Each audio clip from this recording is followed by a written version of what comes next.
আসরের শেষ 3 আয়াতের ভেতরে আমি আল্লাহর 14টি গুণবাচক নাম উল্লেখ করে দিয়েছি। যখন জপতে মন চাইবে এই নামগুলো দিয়ে জপবি, যখন ফরিয়াদ করবি আমার এই নামগুলো দিয়ে আমি আল্লাহর কাছে ফরিয়াদ করবি। ঠিক কিনা বলেন? রাজি আছেন?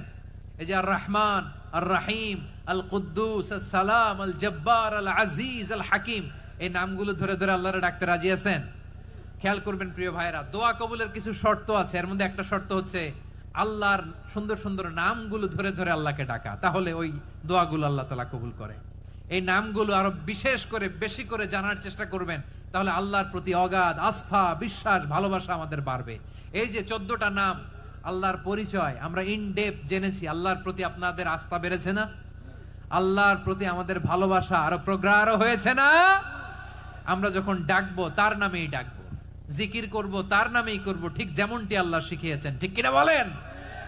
এবং এই নামগুলো থেকে আমাদের যে শিক্ষা, এই শিক্ষাগুলো আমরা আমাদের জীবনে বাস্তবায়ন করব। সব শেষ কথা বলি প্রিয় ভাইয়েরা, সব শেষ কথা বলি, এই যে আমাদের রবকে আমরা চিনলাম, একাগ্রভাবে এই রবের দিকে ঝুঁকে পড়েন, গোটা বিশ্ব আপনার দিকে ঝুঁকে পড়বে। আই রিপিট, আমি আবারও বলছি, আপনার রবের দিকে আপনি একনিষ্ঠভাবে ইখলাসের সাথে ঝুঁকে পড়ুন, তাম দুনিয়া আপনার দিকে ঝুঁকে পড়বে। ঠিক কিনা বলেন? আল্লাহ তাআলা আমাদের সবাইকে কথাগুলো বোঝার ও আমল করার তৌফিক দান করুক।